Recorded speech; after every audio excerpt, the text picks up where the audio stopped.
Hello, guys, and welcome to AuroraCast episode 19. And today we are live with Matt Clark, who is an operatic tenor who has graduated from the Royal Welsh College of Music and Drama. I'm very excited to have Matt on. Me and Matt go back a long, long time, probably one of my oldest school friends ever. And we've kind of kept in touch, and then people went off in different directions to university, and kind of like we kept moving about. And yeah, I've just got Matt on the show to kind of talk through his career and where he kind of started, where he wants to go, and we're going to go through his entire kind of life story. I feel like I'm very excited to have Matt on. If you are enjoying the podcast, please do comment and press the like button on Apple Podcasts. And if you want to support the show, head over to michaelwbell.co.uk/donate. All right, guys, let's get to it.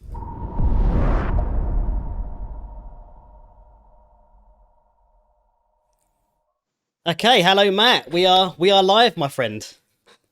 Hello, Michael, or Mike. I always call you Mike. I don't know why. It's always your professional. Yeah. How are you, good sir? How are you on this snowy Sunday? Well, you say snowy. I've been seeing news of snow all over the UK except for Brighton. But Seriously, yes, no snow. Yeah, it's pretty grey. There's been a bit of rain, but I'm very cozy. I'm in my bedroom, and I've got plenty of blankets and jumpers. I've a couple of candles going just to keep me, just to set the mood. I like it very much, mate. Yeah.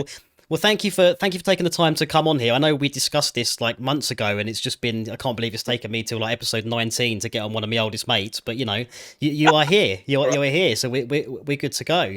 So I suppose it's customary for such things to kind of give a little bit of an introduction. Obviously I hope I've quoted you right in saying you're an operatic tenor. Yes. Did you want to, what kind of is your discipline, I suppose, or, what is Matt Clark besides a human being? Wow, who knows, right? That's what I've been trying to discover all these years. So yes, I my career choice is operatic tenor, which means that I learn roles in theatrical operas all over, and I perform them for audiences during non-lockdown situations. So. Brilliant. I mean, it's I suppose that does sum it up. I suppose, yeah, at the moment you're performing basically to yourself and your partner, and Pretty much.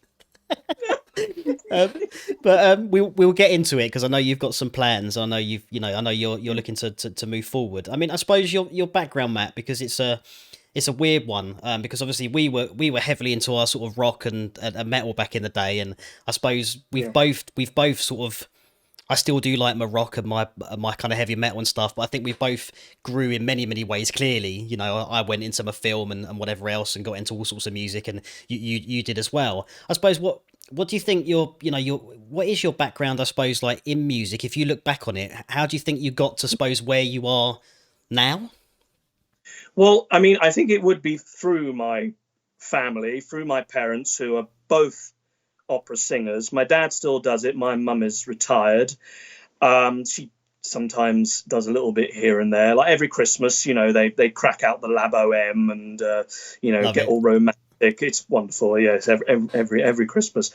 Um, I, I mean, I guess so old man Barry Clark was in the Phantom of the Opera, the original cast in the 1980s, and he played the auctioneer, who's the first voice you hear, sold, and all that stuff.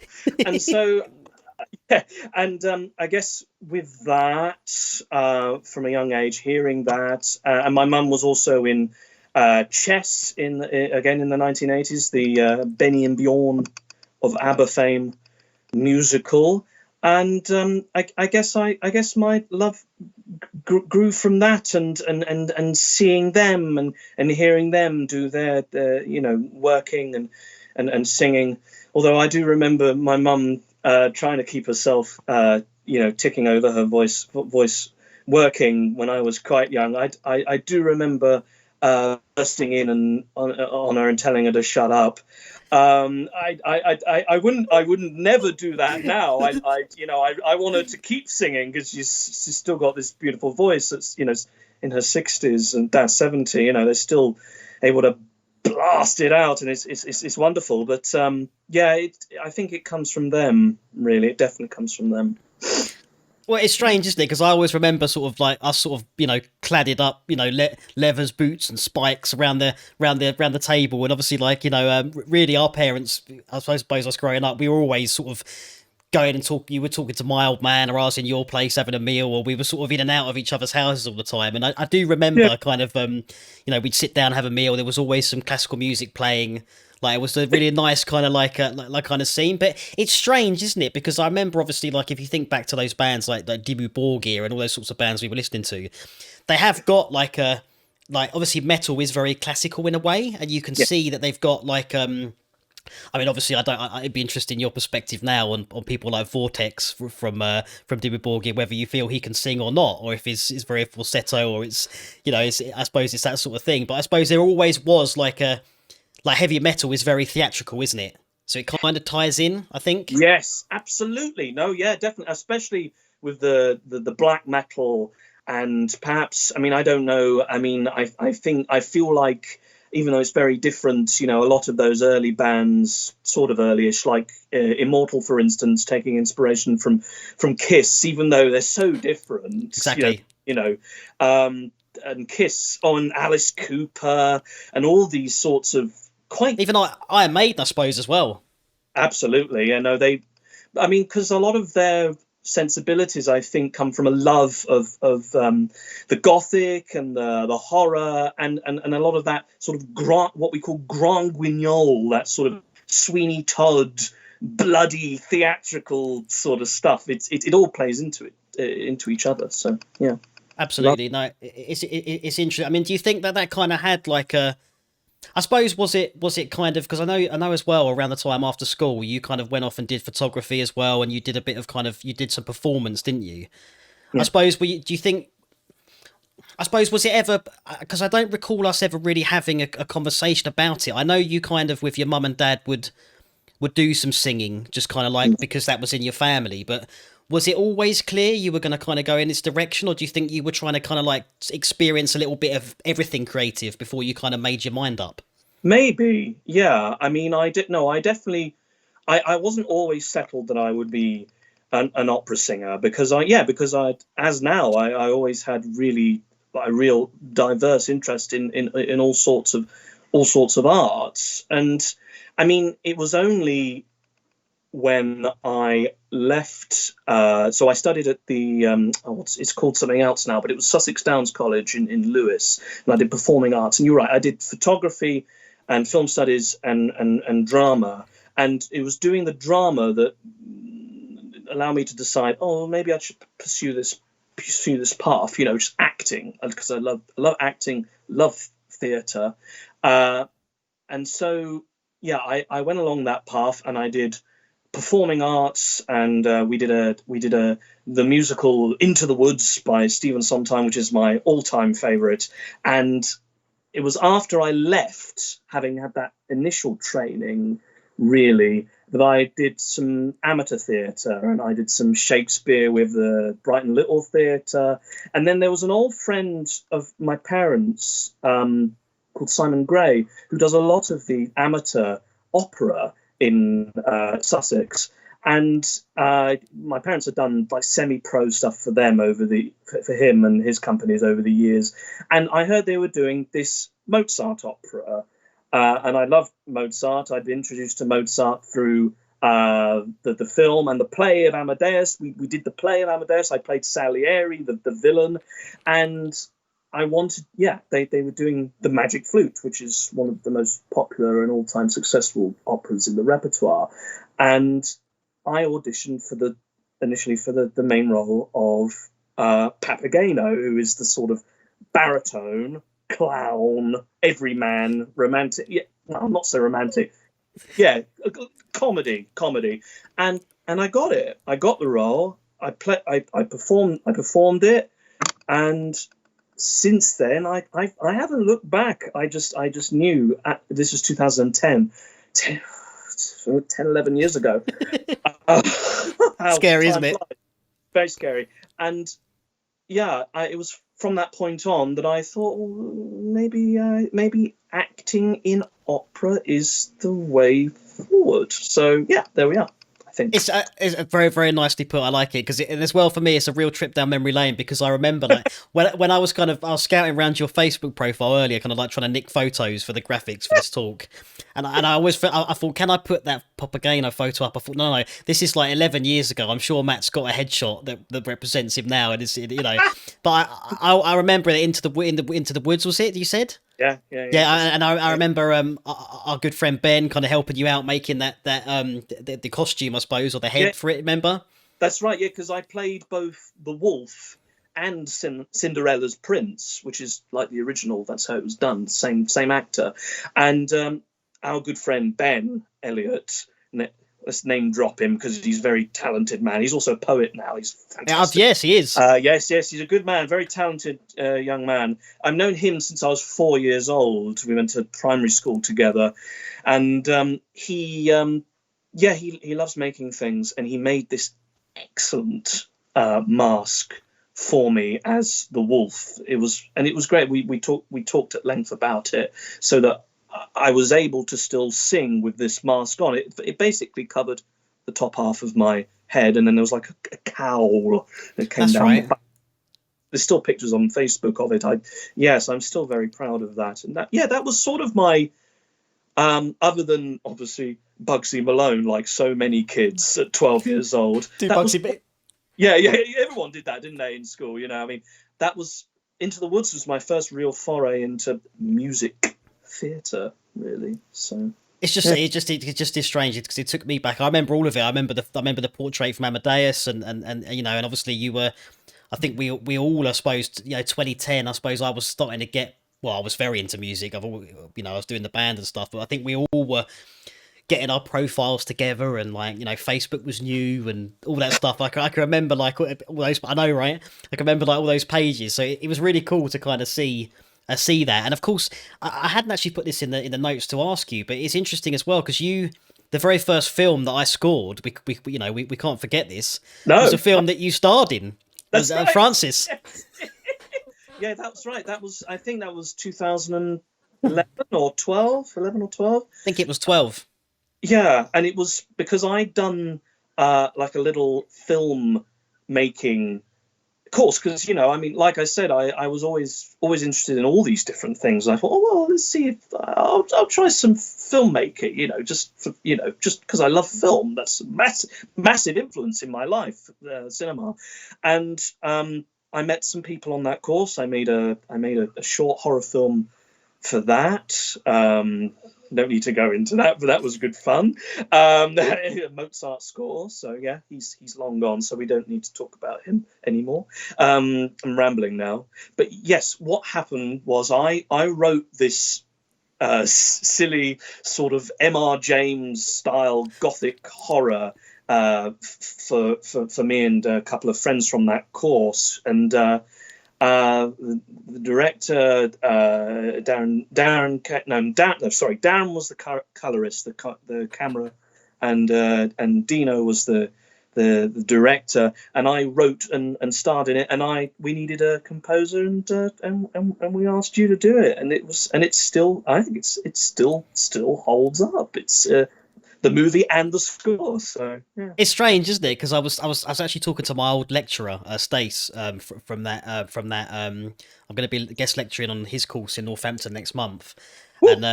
And I'm looking forward to it, I must admit. But it is strange because I remember when I was doing the score, and really I didn't have a clue really what I was doing. I was just sort of had this orchestral library. But when you listen to the way I treated it, especially in that end section, the chase section with the horns and everything, it actually does work really well. And it's like it really I'll always be grateful to you for that, because that really was instead of me at uni kind of doing a brief, I was actually able to submit a real life project, which was Menace.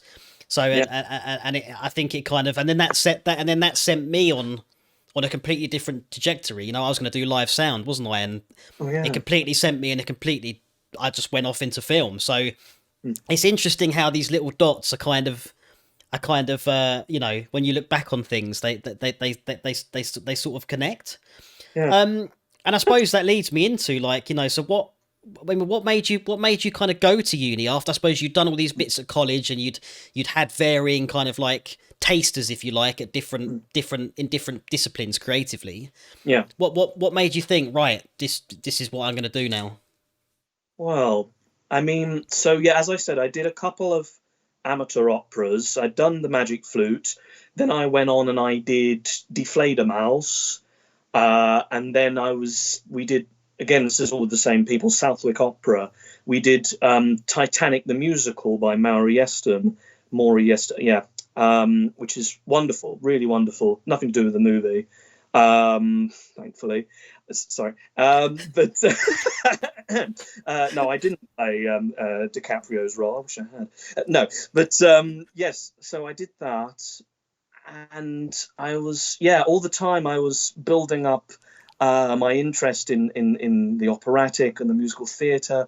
And one of the other things was I discovered, in fact, again, a lot of these things I found through watching movies. So remember we watched that film In Bruges with Colin Farrell. Great film.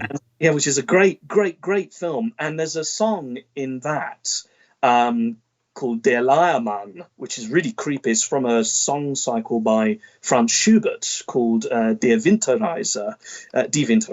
And hearing that and hearing the atmosphere created in that song from the singer, great German singer, Dietrich Fischer-Dieskau, it was just one of the things which made me think, I want to train the voice. Sure. Yeah, I want to train the voice. I went to see, in fact, yeah, I had several teachers. One was they were all old friends of my parents. I'm trying to remember who they were. The one in particular, a chap called Paul Arden Griffiths, saw me and said, apply to colleges now. It wasn't too late. It was starting to get towards the end of their entry period, but apply now. So I was like, oh, right, fair enough. Yeah, let's give it a go then. Here I was, young baritone, and singing Schubert and Ray Vaughan Williams and all this stuff. And I said, well, okay, let's go. Let's apply for all the main British colleges. So I applied for Royal Conservatoire of Scotland. I applied for the Royal Northern, which is actually where my mum went in the 1970s. Very different place now, especially now. I mean, let's not go into that, lockdown and all that. But I ended up auditioning for the Royal Welsh College of Music and Drama in Cardiff, and one of the people on the panel, again an old friend of the family, is this wonderful acting baritone called Eric Roberts. And little did I know that he would then be my first teacher. So, giving the game away a little bit, I auditioned there with some Vaughan Williams, Schubert, and they said, we want you, Matt. And there I was. I landed myself on a place on the vocal performance undergrad for 4 years. Amazing. Yeah, amazing. It is because I remember you telling me, and it's like, wow, okay, man, you're going off to Wales. You go. I suppose that was a bit of that was a strange sort of thing as well. I mean, how did that? Because you're in Cardiff, obviously, weren't you? And I can remember we had like the odd sort of Skype call and sort of kept in touch. But how did you? I suppose just backtracking a little bit, it's lovely. I suppose for those teachers as well, that they work with your parents, it probably was great for them to sort of be able to then teach you. I suppose you kind of like it, but that's the way it works. I think is I think that's very much is it is the way it works. In many ways, it's kind of like they obviously had respect for what your mum and dad had done, and like, right, what's his son?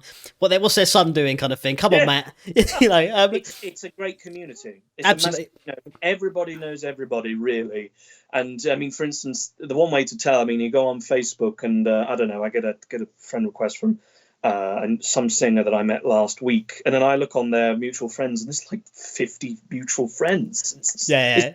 isn't it? Yeah, It is. wonderful. It is crazy that I think you do find that the circles do really the industry is probably quite small in the creative world, really across all disciplines. It is odd like that.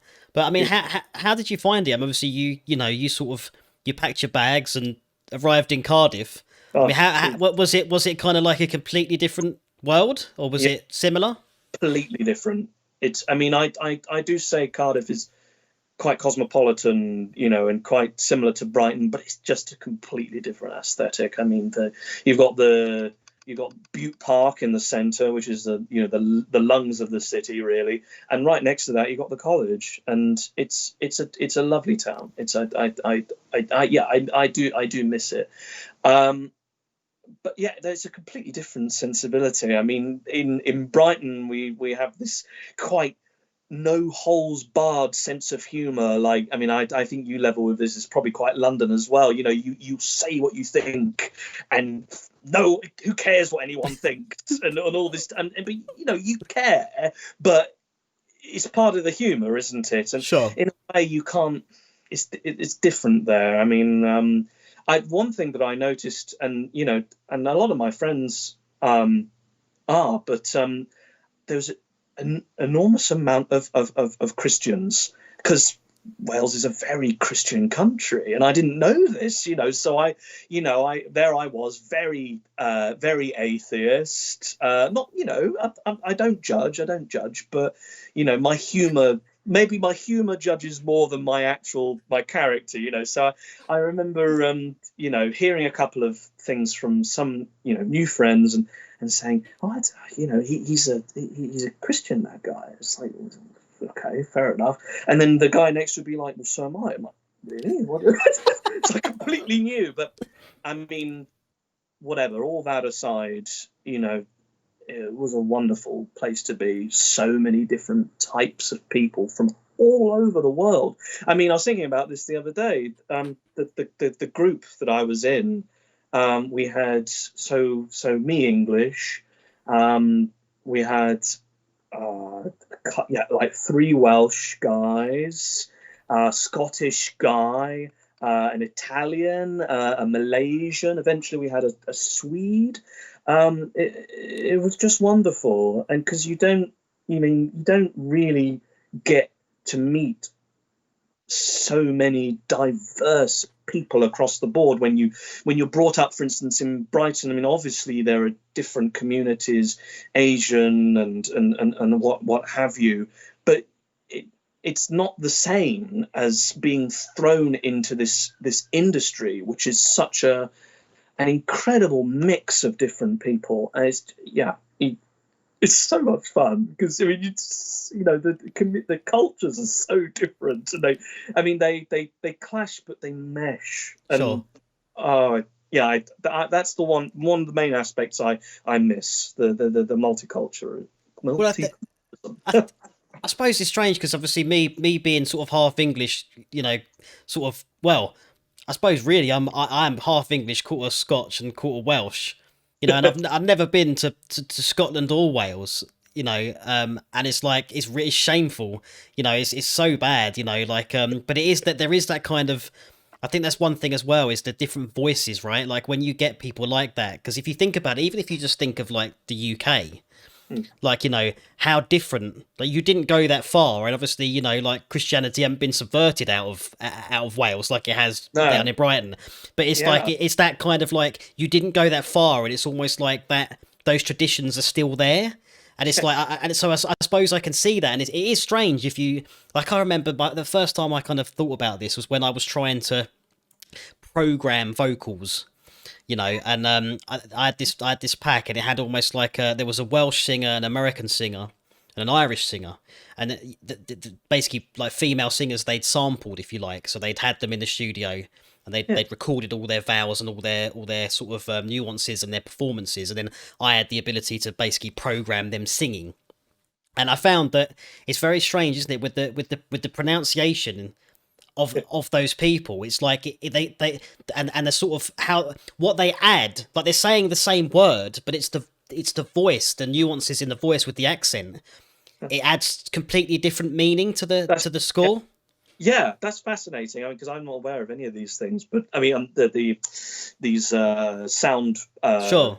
and what you work with. But it's true. Yeah, you do. Yeah, it's completely different. It's completely different, and sometimes you find. I mean, generally, like different people from different backgrounds. I don't know. For instance, they'll master certain aspects of singing and pronunciation and whatever else differently to others, and Sure. it's yeah, no, it's endlessly fascinating. It Yeah. is. It is quite incredible, and I think you kind of like obviously when I was at uni, I started sort of like studying um, traditional Indian music and looking at Lovely. ragas and then how they kind of nuance sounds and the sort of you know the slurs that you get in the string performances in the East and things like that, like the sort of they almost I suppose portmanteau and slur legatos constantly around Well, they have their different. They have performances. more. They sort of have more notes, really, don't they, than Western music? Well, I suppose it gets a little. Yeah, it gets a Yeah. little bit microtonal and things like Yeah. that Okay. in certain places, but it's you know, and obviously the like I love Arabic scales that you know, and all these sorts of things. You suddenly it's so contrasting to the Western. You know, we're so sort of you know, I suppose church modes have existed for so Yeah. long in our musical kind of culture that when you hear an Arabic scale, you're kind of What? Ah, what yeah. is that, you know, kind of thing, and it's so interesting to kind of like to hear that, I suppose, and I suppose you would get that like going to such a big like well established like you know conservatoire Yeah. essentially. Yeah. You're gonna start meeting people from with lots of different backgrounds and different All walks. Yeah. you know different groundings, I suppose. Yeah, exactly. um Yeah, I mean the thing, and the thing you mentioned about actually about church, for instance. I mean, one of the things, and this sort of goes back to what I was saying about meeting loads of religious people.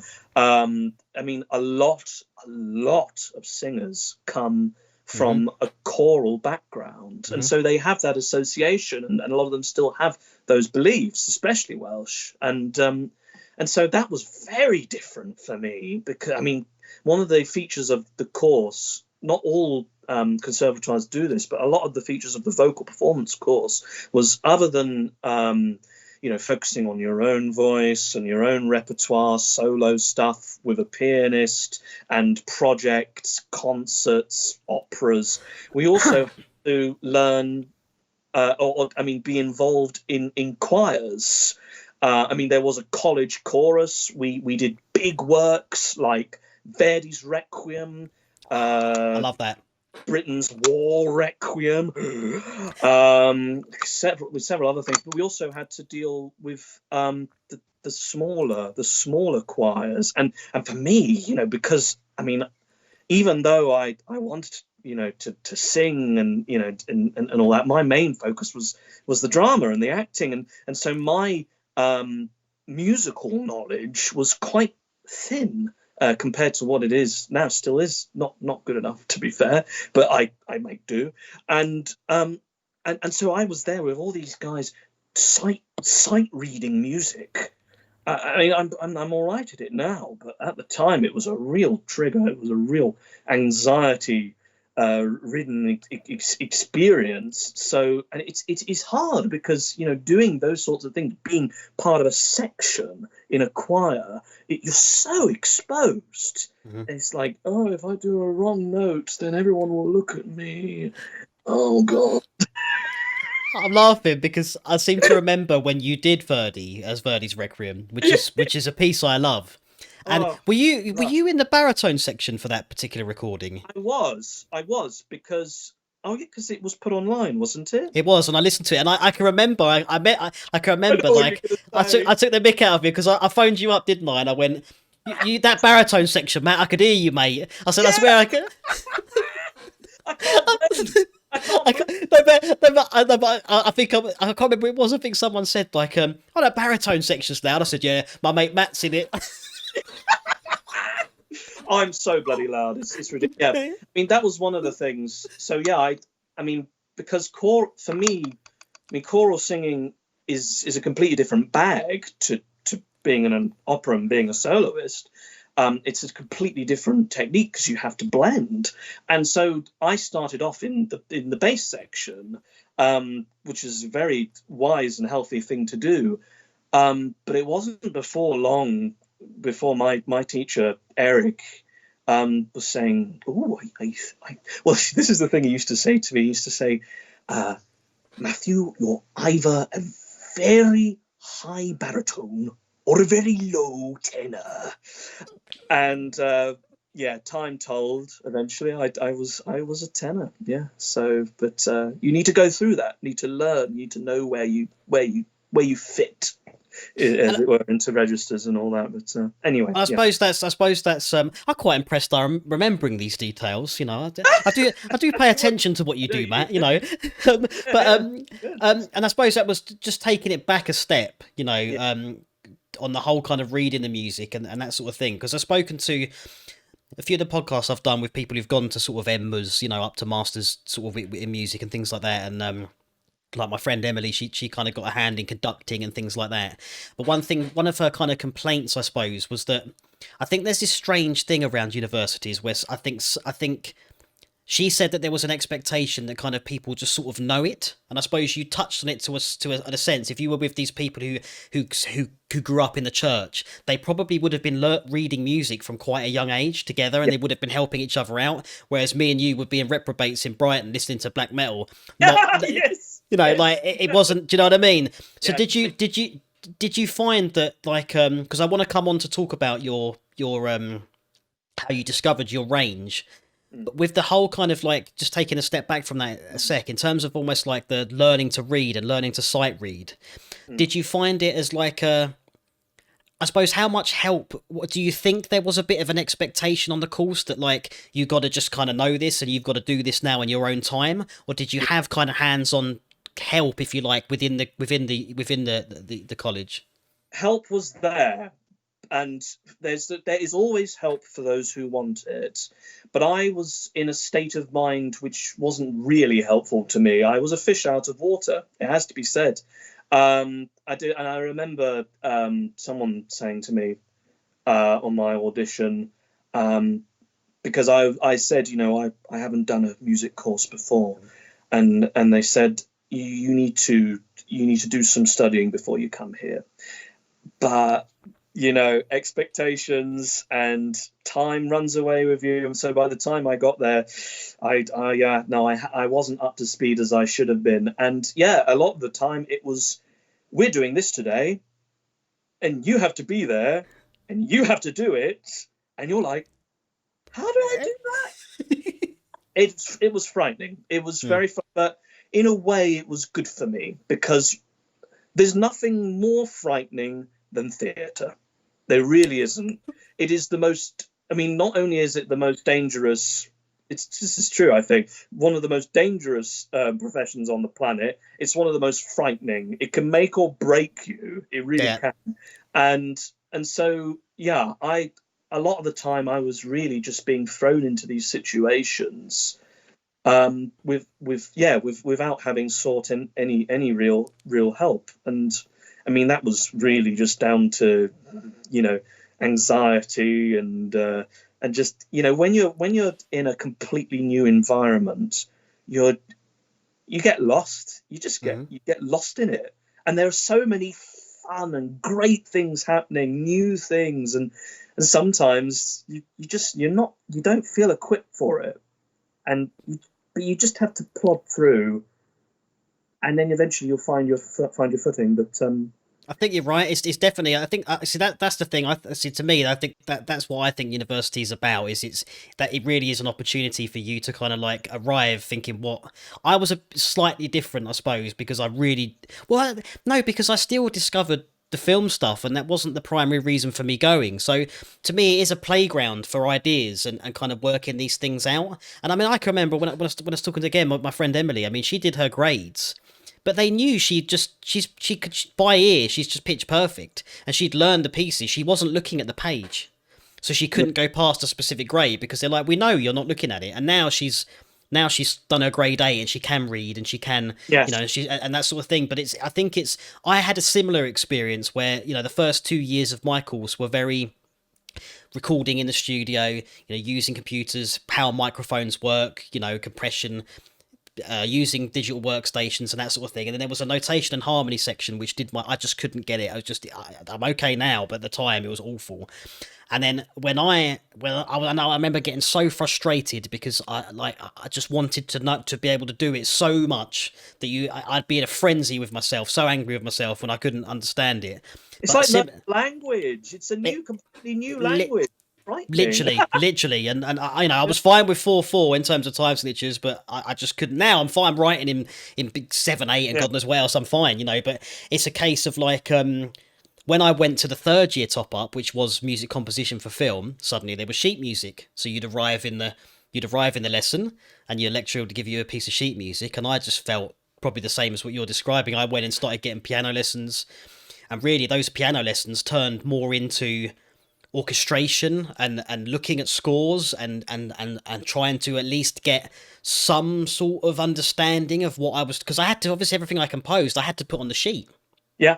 Oh right. Yeah. I did struggle with it, and I got through it. I did it. I completed it. It was fine. But I do think it's one of those things. I think that's clarified from talking to you as well now. I think that has clarified my point in that I think you do have to kind of have a little bit of a background before you go to these. Yeah. I think people expect to go to uni and they're just going to be spoon-fed and taught everything. And it's not like that, is it? No, it's not like that at all. Yes, I mean, there are obviously certain aspects which could be better supported, but a lot of the time you're sort of left to your own devices. I mean, it's different, I think, for instance, for instrumentalists who really, they can't function without being able to read music within like an orchestral environment, for instance. I remember there was a pianist who was expected to come in and sight read for song classes. So, for instance, it would be our class of singers, and he would have to come in and he'd have to play on site. And because he had never really learnt that facility, he couldn't do the class. So it's almost like in certain situations, especially in classical situations, classical rehearsals and whatever, if you have that missing part of your vocabulary, then you can't do it.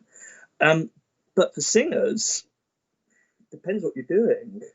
Depends what project it is. I mean, yes, like I said, for having to sight read in a rehearsal for choir and things like that, yes, you need to know what you're looking at. Some of the time, I mean, I used to get by listening, and that helped me a lot. Also, hearing helps the eyes too, which is great. It's all inclusive. But I found it easier a lot of the time for us to be doing the things like the operas and for concerts, things which relied on me to go away and to try and learn the music on its own. And also, we had vocal coaches who were pianists, repetiteurs, who will take you through the repertoire, sometimes help you to learn it better and to help you find nuance and approach. And for me, even though the time span was always cutting it really close, that part of things, because it was what I wanted to do, because I wanted to be on the stage, because I wanted to be an opera singer, then I found that a lot easier. Yeah. And I think as well, because I know you, one of the things I think that was great about your course as well was that I remember you telling me you had the opportunity to kind of like link up with lots of different players, lots of different musicians. And I know you became quite friendly with one chap who was a pianist. Well, I believe he was a singer. It was a bass, wasn't he? It was a bass baritone, isn't he? Michael, your friend Michael. Michael, yes. Yeah, but he plays piano as well, right? Because I know you guys did some stuff. Did you find that, was it like that you kind of like, look, Michael, can you help me out with this, mate? Can you just play or whatever? Did you work with him a bit, or? To be honest, I owe a lot to Michael and some of my other closer friends with helping me to really get to grips with a lot of the harder corners during those during those years, not only on that course but on my postgrad as well. But yeah, no, a lot of the time it was down. Yeah, it's always down to you in the end. You know, you Absolutely. could. Yeah, I mean, you know, your best friend could be telling you something really interesting and really important. Your head could be in the clouds. Just not listening to him. Yeah, Just not yeah. I don't really care anymore, mate. I'm just gonna go home. Exactly that. Exactly that. No, it is interesting, and I think it always astounds me. You know, like we were supposed to on my course have the opportunity to have our pieces played, and it didn't happen, which greatly disappointed me in the third year. But whenever I watch a lot of like lives in the film world, I'll sit there and watch orchestras playing in the studio. So occasionally a composer will film, you know, the score being constructed.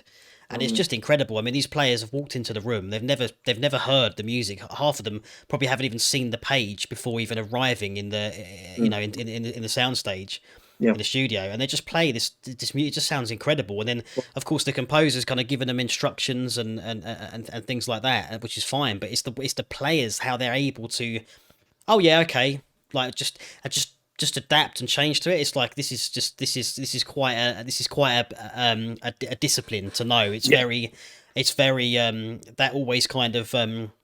that always kind of gets me. And if I've ever been in the studio, you know, like I say, I haven't been quite in the orchestral sections yet, but in terms of like, I've recorded trumpets, you know, I've recorded vocals, recorded guitars, recorded drums, I've recorded cello, I've recorded violins, you know, and you kind of just working with a player like that, it's just, there's something very special about the connection between that. So I find that I wish I had the opportunity, I suppose, if I went to a place more like where you went, because you've got players there, like you're learning the vocal side and the choral side and the voice side, but you are going to have people there learning like who are virtuoso cellists or virtuoso violinists.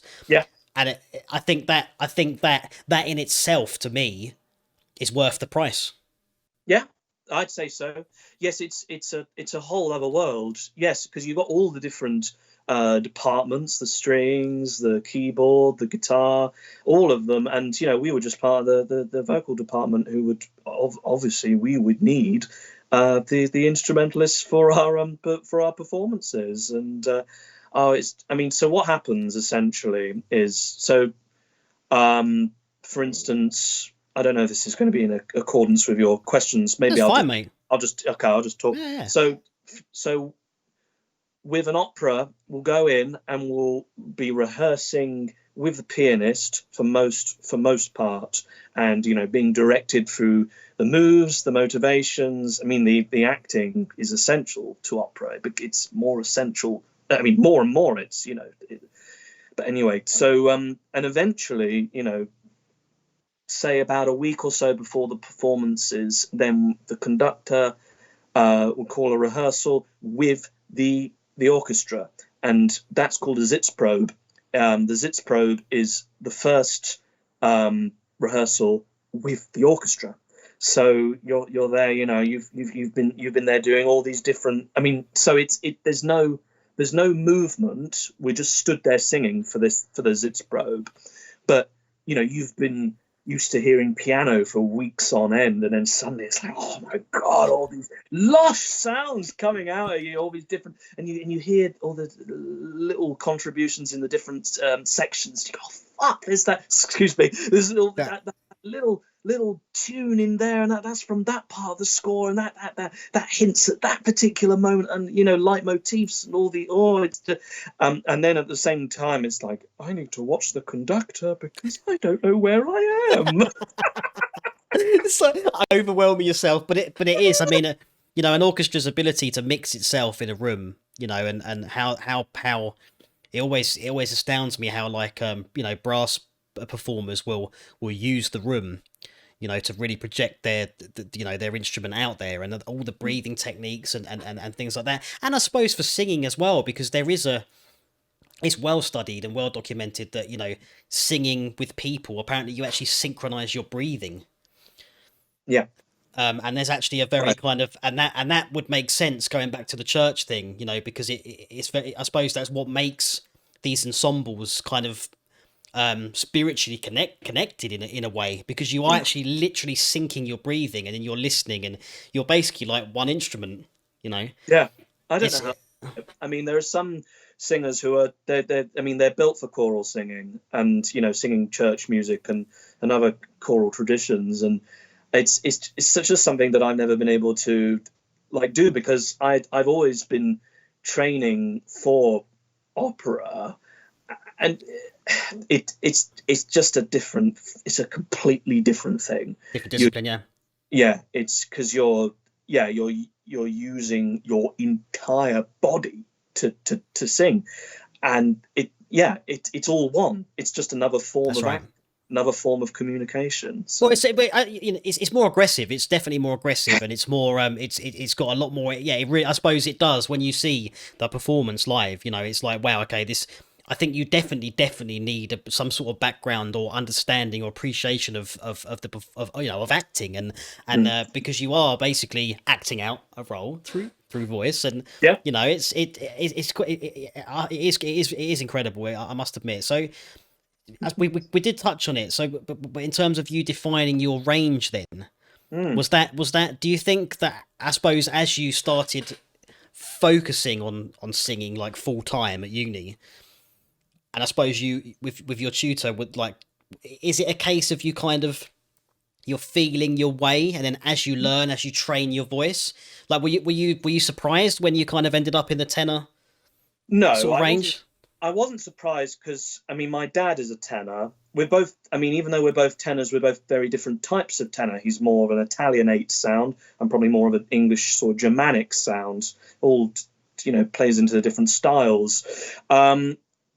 But I always had a sneaking suspicion that I was a tenor. I mean, loads of people will tell you different things about voice, but a lot of the time it has a lot to do with the timbre of the voice. So what I mean is really the actual tone itself, the sound.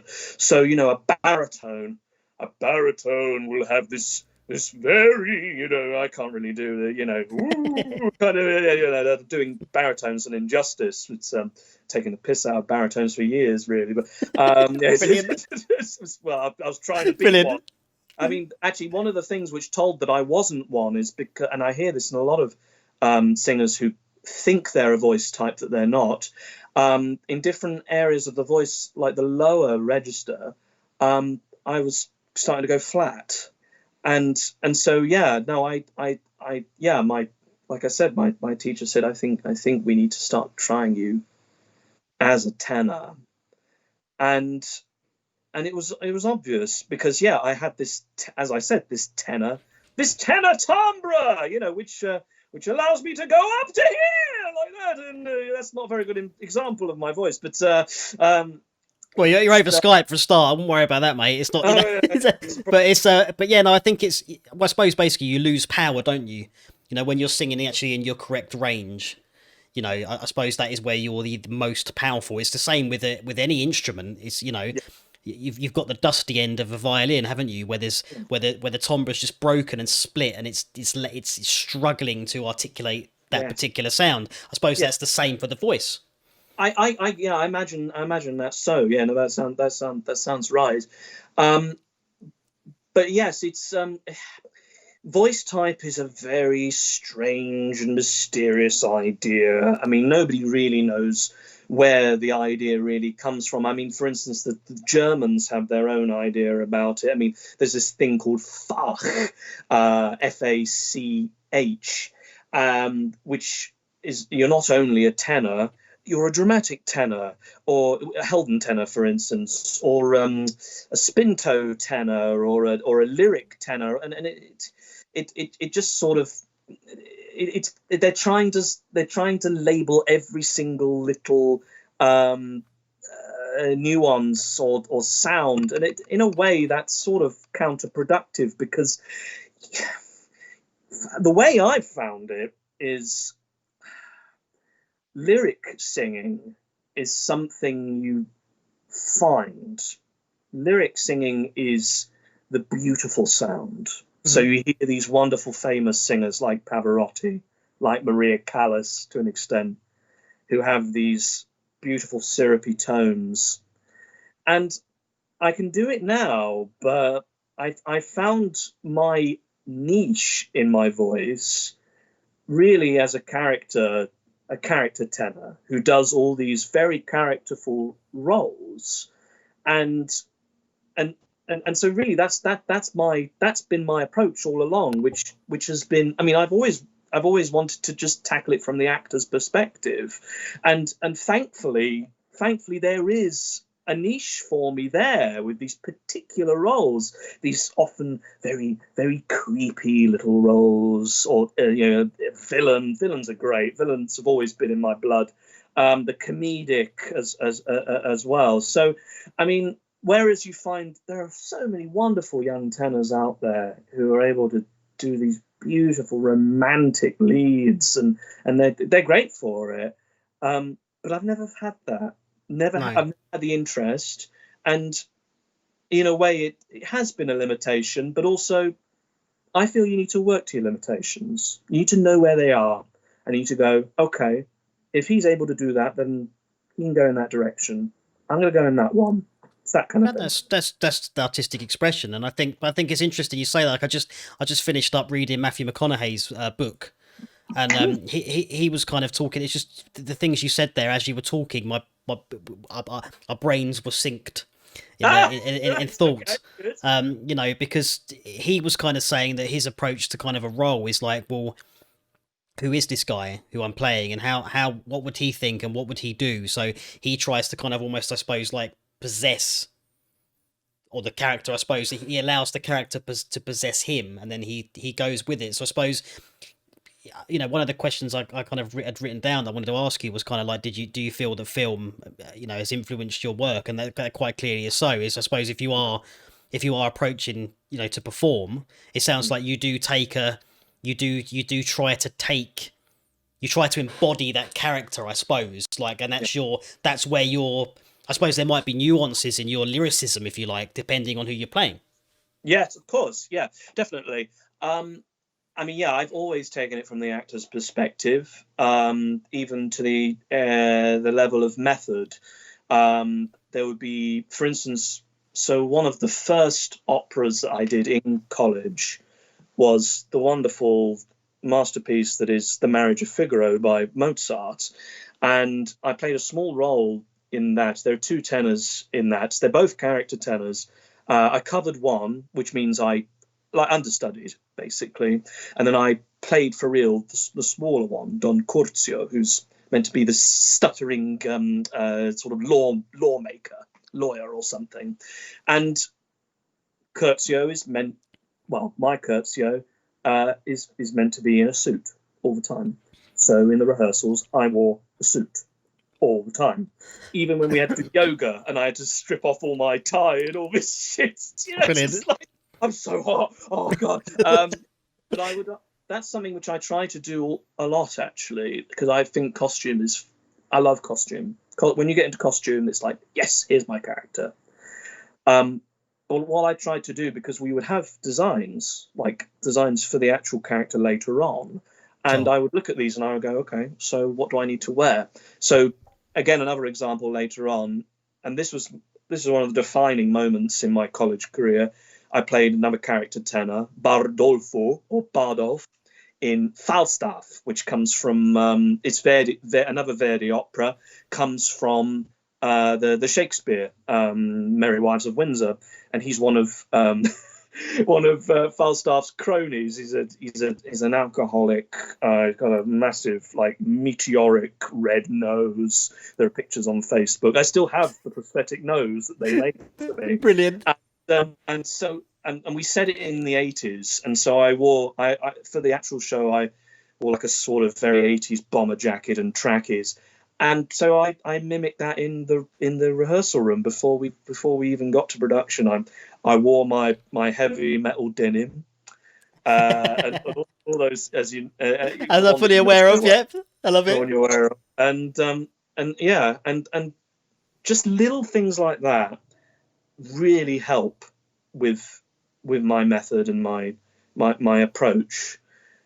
the rest is really just, as you put earlier, like feeling your way.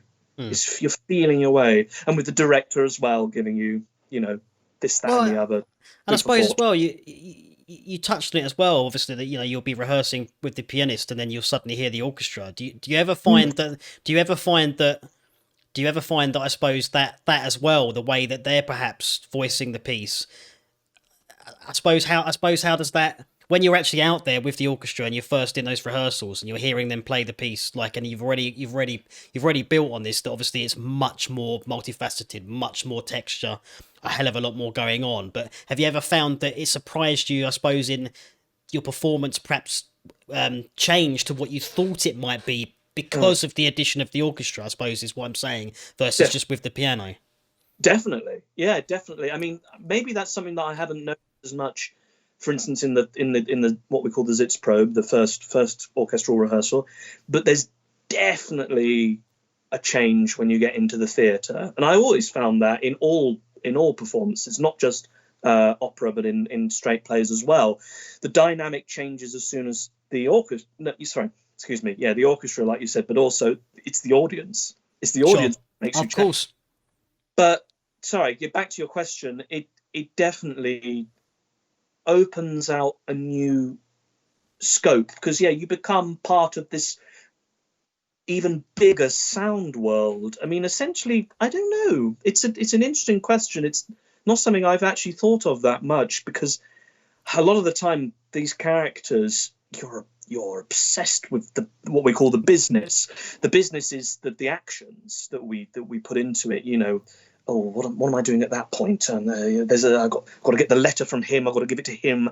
I've got to get over to stage right. I've got to get all those sorts of things. So it's an endless an endless foray of thoughts Sure. in different areas of the brain that you have to encompass. It's nuts. So I suppose really, I suppose it's subconscious in some ways. Like Yeah. that's your framework. That you then put your own performance on top of. But I suppose it's almost like that's what's keeping you. That's your foundation. Let's call it. Yes. That's Absolutely. perhaps Yeah. that's a way of thinking about it. Yeah, and you're singing an aria, but at the same time you're thinking, "Oh, when do the pubs close?" Or what? My old man said that to me before. It's true though. Sometimes your mind These just strange thoughts come into your head. It's like, well, yeah, yeah. yeah, I wonder if I've got any corned beef left in my fridge. It's like, what am I doing? Like, yeah. Oh God, I'm feeling a bit faint. Oh, it's all right. There's only 10 minutes left. Fucking hell. yeah. I, Yeah, I, I, I, I remember having it on stage. It's like, two more, another half a minute and we'll be off. I'll be at the bar. It is strange the things that go through your head when you're performing like that. tell me about it. Yeah. So do you think, obviously it sounds like you had a really kind of great training, to be honest. It sounds like you had a lot of interesting people and obviously extended family, friends, and all those sorts of things as well. How do you think it rates in terms of, like, did you find that when you left Wales and you kind of like, right, I want to start, was there support, I suppose, in that sense from the college, or was it that you had to pretty much go out there and brand yourself and start almost from scratch on your own? Well, the difficulty with me, and I'm sure that various different people have different experiences. The difficulty for me was that my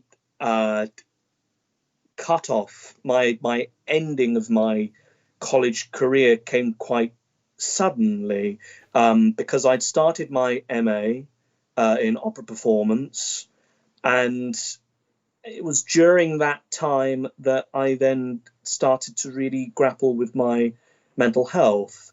And I ran out of money. I wasn't in college, and I was doing a random job, trying to get people on the door to invest in charities. And it's like, from one world into the next. And so, yeah, I mean, after that, my relationship blew up, and then I moved back here to my parents. And I mean, really, if you're talking about support, the support was there from my family. But no, I think because of the nature of how things ended at college, it was I haven't felt the the support that perhaps I might have needed, but actually I haven't needed it, because I've had the support of friends and family, and I've also, over these past couple of years, I have been able to start to carve a real niche for myself,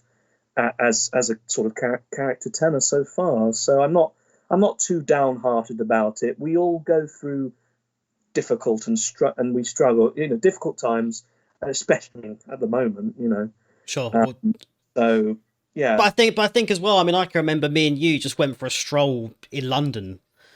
It's probably about maybe 2.5 years ago, and I can't remember where we were, but I think we were just having a coffee, and we were kind of in the area of the arts, and straight away it's like, oh, hello, mate, like kind of like, oh, you prefer, well, I think you were actually, I think you were going to see something. Yeah, I was going to see a friend, like a concert. Yeah, that's right. Yeah. So I suppose that it's just a question I like to ask, because a lot of people kind of ask me, so if I go to uni, will I instantly get a gig? And it's like, well, not necessarily. You've got to, like you say, you've got to try and carve out your niche. And I think really the communities it was proven, mate, when we're having that coffee. Hello, Matt. And we saw a couple of people who I knew, didn't we? We saw That's right. A couple of singers, who were also they were busy on a lunch break from a job themselves, and that's neither here nor there. But but it's that thing though, I think, isn't it? It's like I suppose you once you're kind of like in the industry like that and you've gone through the training, it could be in our world, the creative world, it could literally be you bump into someone in a coffee shop and then before you know it, you're on a stage. I know. Yeah, that's true. I mean, I would say that the relationships which you establish at student level are the most important, really, because you're working with people your own age. And with your question, I'm trying to formulate an answer. Nothing will prepare you for the real world, even studying at a conservatoire at the highest standard, because they are essentially a bubble in themselves. Sure. You can prepare yourself as much as you can, and I have, the singing, the rehearsing, all the things which you kind of need, but it's not the same. It's not the same at all. In fact, I would say that they try and make it harsher on the conservatoire level, because I mean, I'm not to name names, but certain people who might treat you unfairly within a rehearsal, it's not found as much in the profession. Especially, I mean, not as far as I've found. Obviously, you ask my father, it would be a different answer, because as he's told me, certain people to avoid, but mostly it's generally very nice. But you have to get in there. Yeah. You have to get in the door. You have to get the work, and that is hard.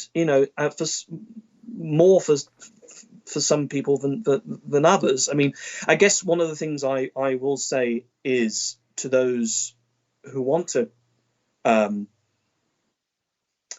It's hard because I don't know if I count myself exactly the same as every other singer I know, because It's difficult, isn't it? I know the question you're trying to answer is, for new starters getting started in the field, it's like, how on earth do you get going with that? How do you prepare yourself? I think everyone is kind of on this from what I can tell anyway. I mean, I'm not trying to, I'm supposed to be questioning you here, but like, it seems that you've almost got to sort of find your own way. You do. Yeah, in fact, especially now that the industry is changing. I mean, with this COVID and the lockdown and all that. I mean, we'll probably get to that a little more. But I think the only thing you can do is just try and be resilient and go after those jobs that you want. If you see, they're doing the Marriage of Figaro in Hackney. Oh, fuck it, I'll audition for Basilio. Why not?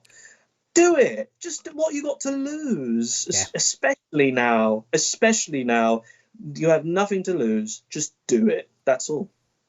I think that is it's like you say, and I think you touched on a good thing as well in terms of like trying to put all these different labels on things. I think it actually would act as a barrier to somebody.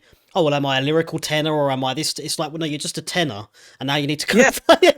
Now you need to go.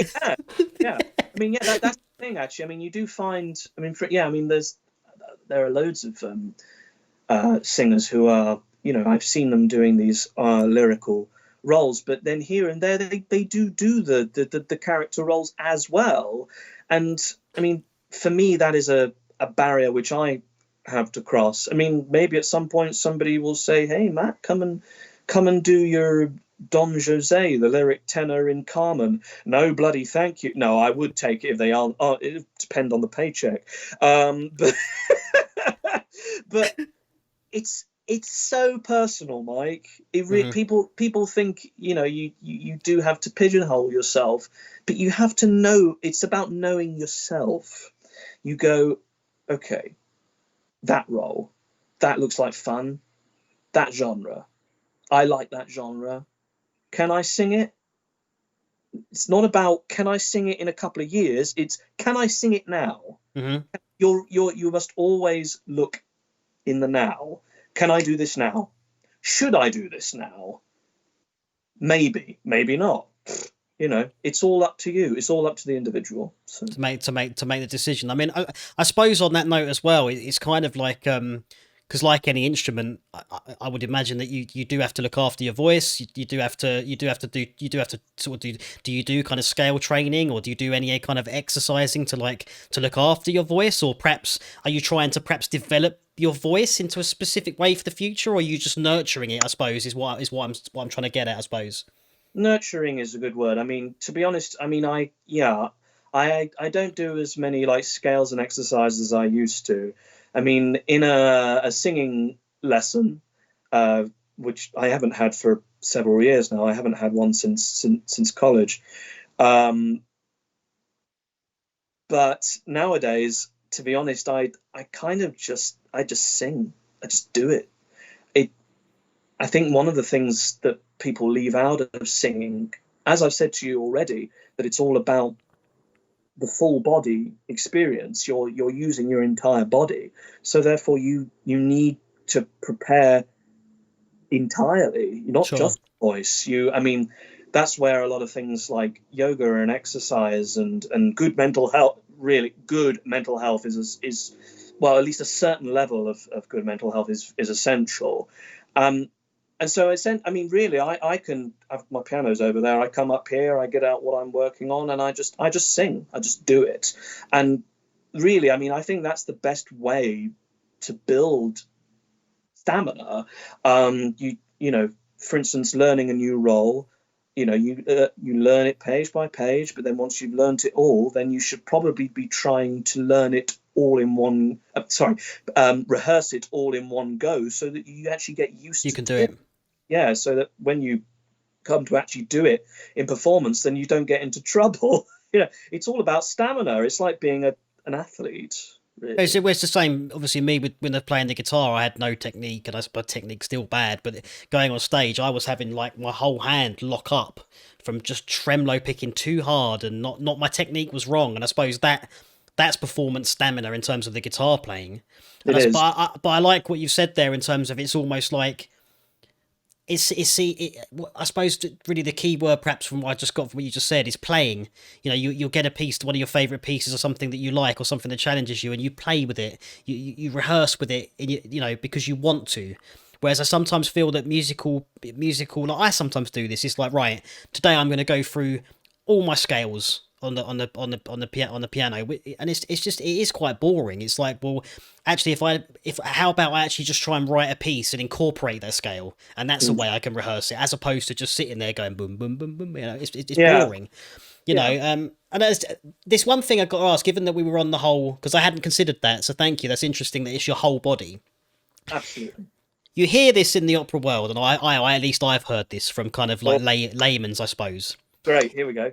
Is there any truth to the whole, like, you know, you see Pavarotti, who's a big guy, you know, and various sort of opera singers who have got, you know, they've got a little bit of weight on them, and you hear Yes. that I've heard some people say, oh no, it really does help with projection, with presence, and I thought that doesn't make sense to me.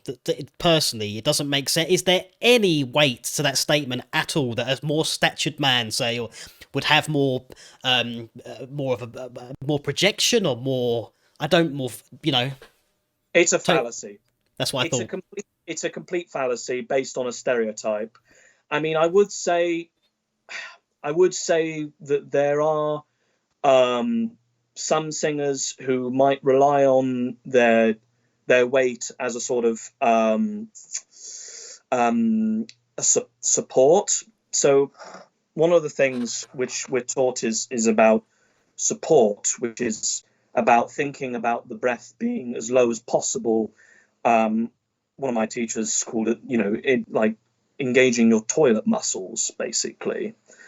And really, it's all about keeping the breath in the whole column of the body. So really, no, it's got nothing to do with weight. But I'm sure that, I mean, for instance, it depends on who you are. I mean, the famous thing is Maria Callas, one of the greatest acting sopranos of the opera world. She initially started her career off with quite a bit of weight on, but she decided, no, I want to look like Audrey Hepburn. And so she went on a diet of salad and chicken, I believe it was, and she lost a lot of weight and she looked better for it. But I mean, I don't entirely agree with this, but some people would argue that she kind of lost the edge. And that maybe that's because she was relying on that weight as a sort of, as part of her support. But really, no, it's about using, it's about having strength in the entire body. That's why yoga's so good, because it teaches you to use your entire body healthily, and it helps strengthen. So, yeah, sorry.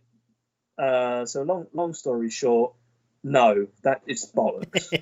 What you said is bollocks. Brilliant, I love it. Because I can't remember where I was. I was somewhere. I think I was at a film music concert, and I heard somebody behind me say that, and I almost turned around and said, "You are talking some complete utter nonsense." Like I said, I don't think there is any weight to, like, I didn't say anything, you know, I just sat there, had my wine and got on with it. But I just thought, I've heard that so many times, you know, when people talk about, particularly Pavarotti, you know, if he lost his weight, he wouldn't have been able to project. I'm like, I'm not so sure that's, it's perhaps dominating his presence. Maybe it's a presence thing, but I don't think it would have had. Personally, I can't see how it would have necessarily affected his voice or his project. You know, because if anything, surely you'd think the leaner you are, and you can breathe more because you're not. You'd think you actually project better. Yes, I mean, to be honest, I mean, I've heard several people say, including my old man, who actually saw Pavarotti live. Amazing. It wasn't a large sound at all. You could hear it really well, but it wasn't huge. I mean, it doesn't really matter. If you can get the sound over an orchestra, then you're set. But yeah, no, it is interesting. I mean, I mean, nowadays opera is becoming more and more like the acting profession, you know, and there's a lot of prejudice and fatism, a lot of prejudice against bigger people. It's which is ridiculous. It doesn't matter. I mean, you know, all that should be represented, you know, like Orange is the New Black. All different types of women are represented in that show, and that's important, and it should be the same in the opera world. So, you know, no, it doesn't matter. It doesn't matter as long as you're good. As long as you're, as long as you're good at your practice, and that's the thing. And yeah, exactly that. So, I mean, I had to ask that one. I thought I just have to, because it's been on the back of my brain box for so long. Yes. I suppose Before you could. Continue, sorry, AM.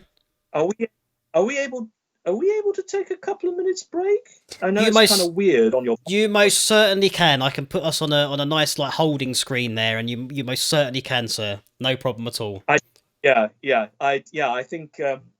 I think I had too much coffee before we started. No problem. You know what I mean? Guys, we will be back very shortly.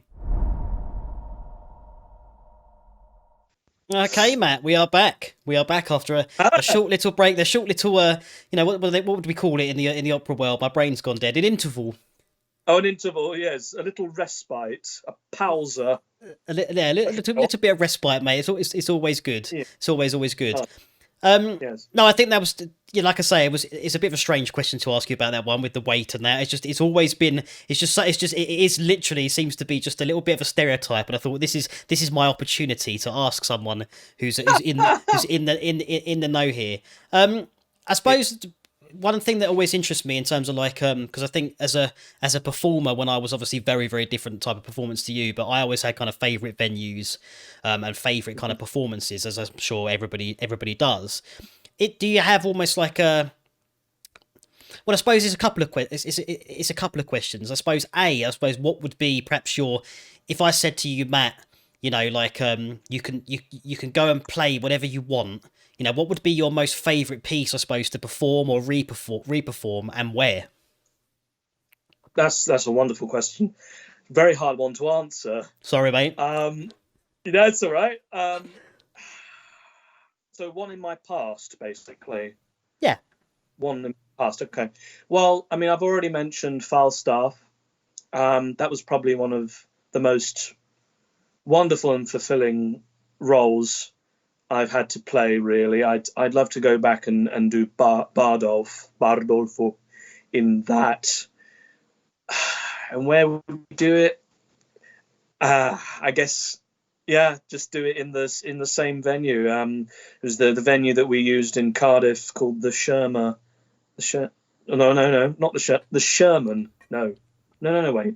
I'm having a bit of a moment, a senior moment. A senior moment in your early 30s. Yeah, it wasn't. Yeah, I know, it's terrible, isn't it? It's oh, yeah. Yeah, the Sherman Theatre, which is in Cardiff, is this lovely. I mean, it's meant for plays, and to be honest, yeah, it's not really equipped for operas. I mean, the way we did it, which was really strange, we did it so we had the stage where all the action happened, and then the orchestra was behind us, behind like a gauze screen. We had, I mean, this is normal anyway nowadays, but we had screens with the wonderful, very famous conductor, maestro Carlo Rizzi, giving us the you just had to be glued to the screens. It was nuts. So even though the production was wonderful, and I'd love to revisit it, maybe if I had to, then we should probably do it in somewhere which is more like traditional opera stage. In which case I don't know, Royal Opera House. Let's go with that. Royal Opera House. I like it. I like Royal as well. I like as well that you obviously clearly enjoyed that performance and you enjoyed that venue. So it's obviously that it's probably, I gather there's something about that venue, even though you're saying it wasn't like ideal in terms of how you were perhaps performing in it. I gather it must have given you a good feel when you're performing, which is why you're saying it, which is great. It's a great answer. Yeah. No, I loved it. I loved because it, like I said, because it's meant for plays.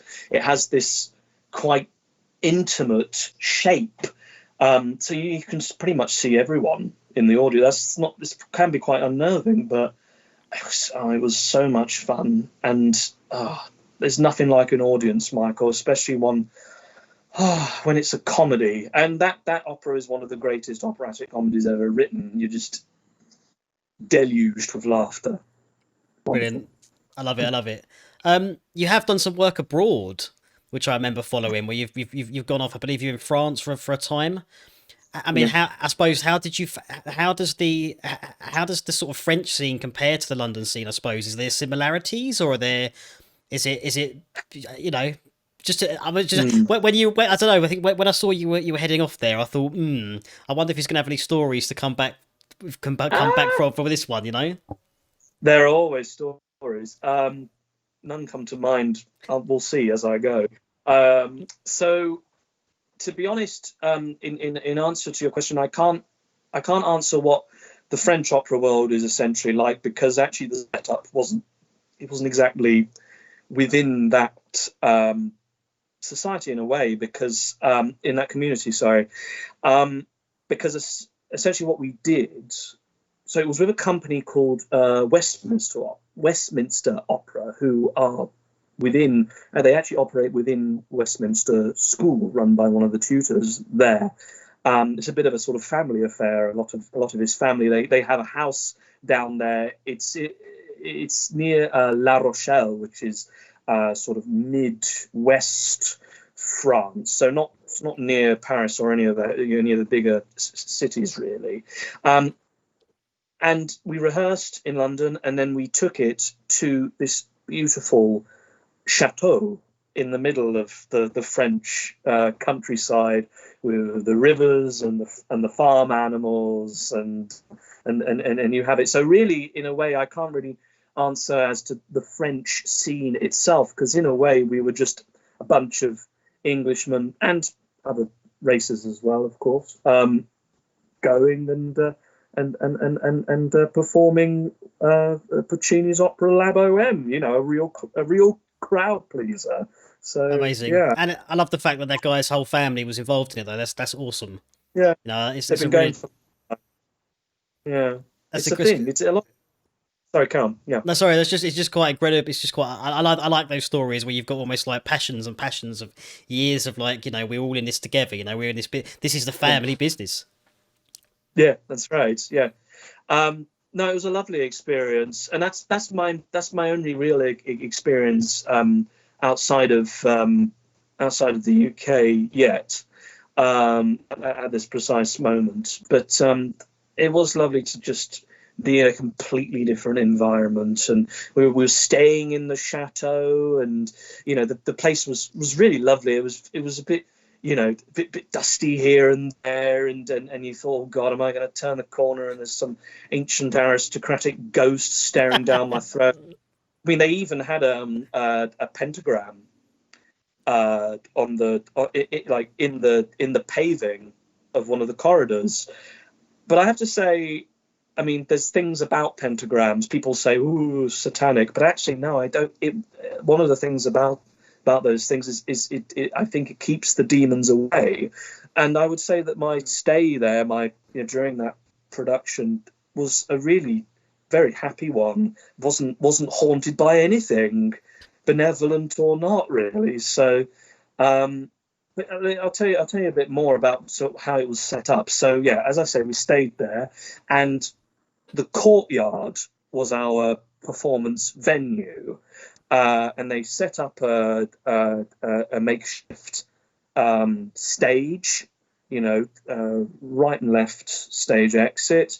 On the right, we had the little orchestra ensemble, not a full thing by any means, quite reduced, not small, but quite reduced from the original orchestral arrangement. And yeah, I got to play a couple of nice little character roles in that, whilst all the main characters, the lyrical romantic leads, took the stage for the most part. And I quite like those pieces where I can contribute to certain moments comedically, or not always part of the main action, but contributing to the whole in a sense. Well, I suppose it makes sense as well, because I suppose I suppose it does give you time like that to, I suppose, have a little bit. Obviously there's still pressure, there's always going to be pressure, but I suppose it kind of keeps, I suppose you still, would you say you still observe when you're perhaps in a role like that, or you go and see somebody else, say, perform, or perhaps if you're in that kind of role where you're not perhaps like sentenced, you've got more of a side role, I suppose, or more of a supporting role, it's an opportunity for a little bit of, obviously you're still in character, but I'm sure your brain is your brain kind of analysing, or would you say you just go with it now and you accept it for what it is? You're always observing and analysing, but I think you reach a point and you can just sort of have a bit of fun with it. I mean, you can share. I mean, if there's a big moment, or I don't know, the main focus is happening over there, then you can easily just have a little word with your friend and say, just to let's do this, let's put this into it, let's try this little gag, not to pull focus, because you mustn't, especially in key moments, you mustn't pull focus from the main action. But it's a mix, really, observing and playing. Amazing. Amazing answer, mate. I love it. So Mm-hmm. moving on to, I suppose, a heavier topic and a current topic, but one I hope where I was very pleased when we had our sort of call yesterday for a little bit of a catch up. I'm pleased that you've got some ideas which I hope you'll be willing to share with the guys. But COVID, man. How have you been through it, and how have you been? Have you been keeping busy? I suppose. How I suppose, what's been your sort of route through it, I suppose, or well, we're still in it. So what, I suppose, I know, where are you? still struggling on, like almost a year later. It's been hard. I mean, a lot of my planned work has been put on hold, cancelled. I had three. I guess it's not much compared with some, but I had three projects sort of cancelled or put on hold, which they're still hopefully going to be done. I mean, it's horrible, really, because you sit and you're doing nothing because you've had this work and whatever pulled out from under you, and you just sort of twiddle your thumbs until you actually know whether it's going to happen or not. I mean, so I was going to return to one of my all-time favorites, the Magic Flute, in a production for a little professional company in Buckinghamshire called Arcadian Opera, and I was going to play Monostatos, who's the one of the villains in that. But that's been cancelled several times, and hopefully, fingers crossed, we'll come to that. And the same for Westminster Opera production, which they've put in the diary for this summer. But I'm due, hopefully, to play the role of the witch in Hansel and Gretel by Humperdinck. So again, these are things which I'm just keeping my fingers crossed for. But for a long time, literally, I was just playing the waiting game, and things were being cancelled. And in a way, it's sort of good, because it gave me time to really sort of reflect, not just on my own singing, but also on myself. And I started doing yoga more. I started reading more, sort of spiritual things, trying to get myself to a good level of mental health, because you can easily fall apart in this. And there have been moments, I have to say, between myself and my partner. We've really had some moments. We're doing okay now. I mean, I asked her to marry me, for God's sake. So that's one good thing. Congratulations! I didn't know about that. You kept that one quiet from me, mate. I know about it. I knew about it. You put it on the old Facebook, but it didn't come up in the. It should have been the first thing you said to me yesterday. We could have had congratulations and a sort of a virtual coffee. I don't know. We would have had a. I know. I have a little bit of a chink now. Just I mean, a little bit. Yeah, we'll have a chink. Yeah. I did. I did. Well. But I suppose that's one thing that's highlighted, is like, I did know, but because it's like we haven't had the opportunity to do that. Do you know what I mean? Yeah. It kind of feels like everything's just sort of not. Everything's on hold, isn't it? Everything is on hold. I know. This is what I keep. Well, yeah, I see it and I hear it from everyone. And the world is just different. It's a different place. It's changed. You're sort of paranoid to really go out of the house a lot of the time. I mean, I do. I need to walk. I go for country walks and whatnot. But excuse me, I've been doing fine. I'm still here, and there are plans for the future. As I say, we do have, like with the things which I've already mentioned, we also have this. This was actually quite a nice little thing that happened. So the end of the first lockdown, there was a job which I discovered, looking for people for a production of a new opera called At Emily, which is sort of like a modern version of the Greek myth Semele. It's very much a sort of political satire written by these two wonderful guys, Roger Simmons and I'm going to forget the other guy's name. He's the director as well. I shouldn't forget his name, but I'll look at the details that I've forgotten, and I'll fill everyone in at the end properly. People I've missed out. But they wanted a tenor for this role called Giles Smoothly, who's the election agent to the main character, who is the politician Nigel, and on the side we're also gods. So we're not just humans; we're also gods in the foreground. So I'm Mercury and he's Jupiter, and they sort of want this character to be a little bit like a Dominic Cummings to the Jobo sort of. It's that sort of satire. Anyway, that's the idea behind the piece. But this was the nice thing about it. I went and I auditioned, and it was a lovely audition. The people in the company, Oxfordshire Contemporary Opera in Wheatley, they're just lovely people. And there was another guy auditioning for the role who I knew from Royal Welsh, and it was nice to have a catch up with him and see how he's doing. But overall, it was a lovely experience, and I got the role. So fingers crossed, we'll be doing that in July. Amazing. And there was correct me if I'm wrong. So it's Doing It All for Nigel, I believe, is the production. So Doing It All for Nigel is the song which I auditioned with and which we also recorded. I'll get to that in a minute. So the show is called At Emily. So it's a bit like an Instagram tag. It's all very current, it's all about the social media generation and the press and politics and how wrong it can go and all that. I'll make a note because I'll link it. I'll link it all to the bottom. I've just made a note of it so I don't forget. I'll link everything down so people can find it. Perfect. It's there's some wonderful music in it. It's very interesting. It's quite, even though it's an opera, it's got some very jazzy influences in there, very modern influences. It's hard work too. It's good stuff to learn.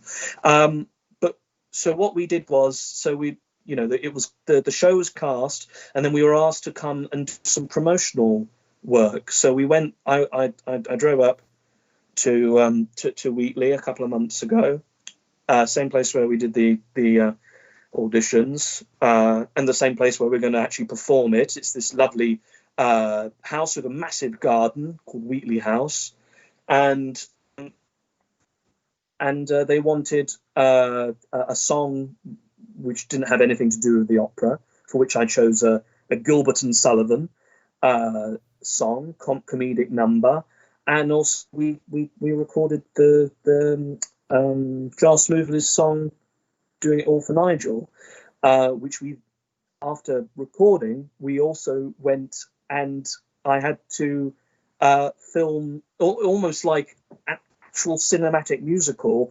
I had to act and move and do all these very cinema actory things for the camera, whilst also miming to the track which I just laid down.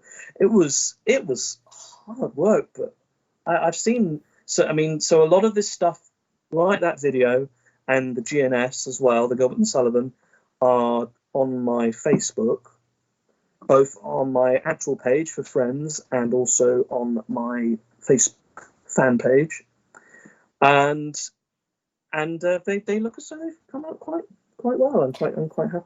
I must admit, because with my social media detoxing, where I don't have it on my phone anymore, I annoyingly missed them. But after I checked yesterday, I went back, and I think that's why I'm saying it, because I think the Oxfordshire Contemporary Opera have also put it on their YouTube, because I saw it's Were I a King. I saw of you, I believe, and Doing It All for Nigel. That's the Gilbert and Sullivan. So they're up on that page as well, and I must admit, I thought, hang about this is a properly recorded track, and Matt's acting, and it's all dubbed, and I thought they kept him busy that day. It was a busy day. Yeah, it was hard. Yeah, we got got a lot of work done that day. But yeah, it was a completely new discipline. Obviously, we've done we've done some. We've worked together when I've done the acting for camera, and all that with our film that we did, Francis, all those years ago, and I've done various other things for camera, but having to mime and to sing a little actually, whilst doing all these other things in an actual place. We filmed it in this in a university campus, and it was weird, really strange experience, but good fun. It's good, and I think they're great promotional pieces for you as well, because they look great and they sound great, and that's why I made the notes there. And again, I'll link it in the bottom. So I suppose, what are your thoughts, for the future? I suppose, like what are you kind of, are you sort of working on? Obviously, you've got the projects that you've mentioned that you're going to be hopefully getting back to once we can.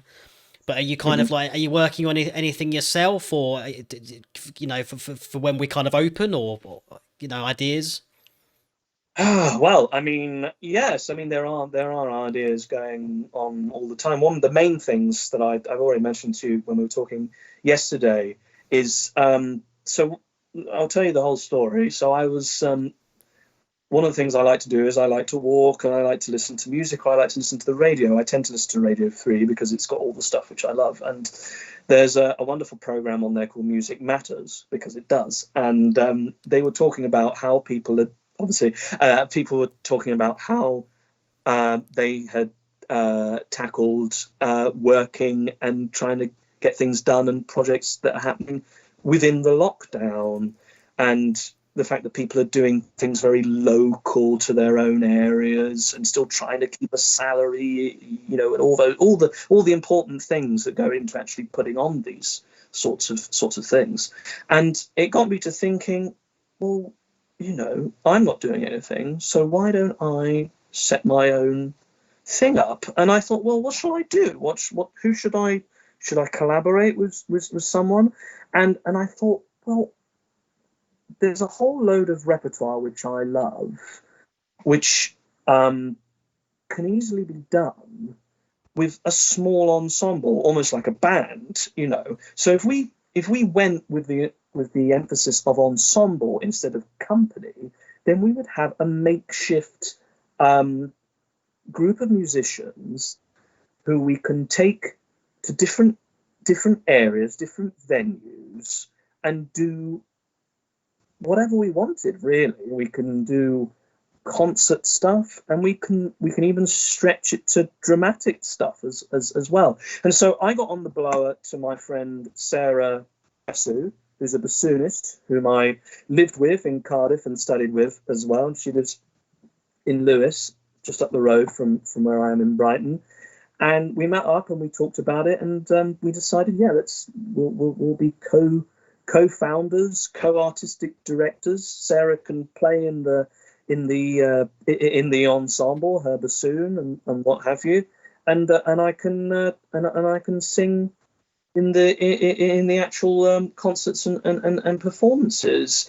And I mean, this whole thing is a slow process, especially in this climate where we just feel the motivation. We need the motivation to be there personally, and if it's not, then things don't get done. So it's all brand new to both of us, But we've what have we done? So our plan, essentially, when the lockdown starts to ease, when it becomes easier to maybe do a few things here and there. I mean, first and foremost, we thought, why don't we do some busking? We could do some busking in Brighton.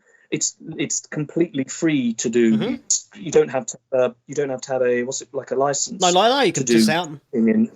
Exactly, you just do what you like, as long as it's like for only about an hour or something, an hour and a half, something like that, and then you have to move on or something like that. So I mean, we would initially potentially, once we've got our instrumentalists, do a couple of things like that, like just me singing and then doing the accompanying and whatnot.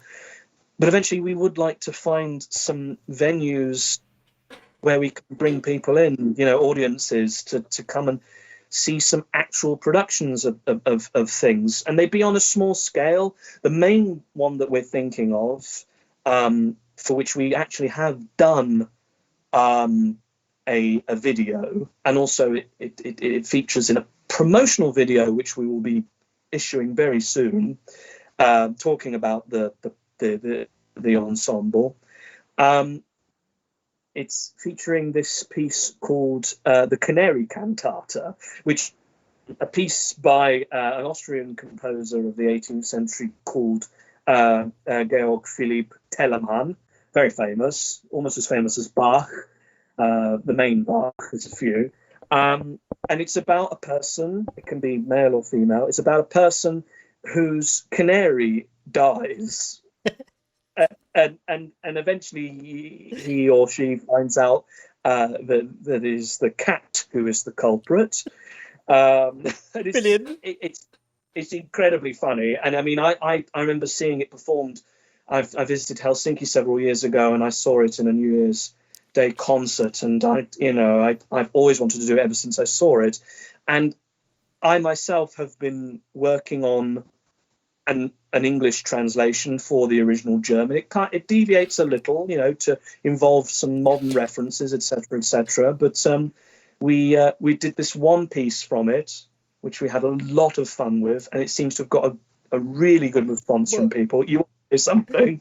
No, because because I think it was. I'll tell you why the timing of it was perfect in that it really made me laugh, because I've seen some videos you did with her and you put up on your Facebook, like just to your friends kind of thing, of the rehearsals and stuff. And I think it was like day 2 where we'd just been told that we were going back into a lockdown or something. Some sort of miserable news was announced, right? And I was on Facebook on my phone and I thought, what's Matt doing? So I sort of pressed play on this thing, and straight away it's like, it's going on about oh no, yeah.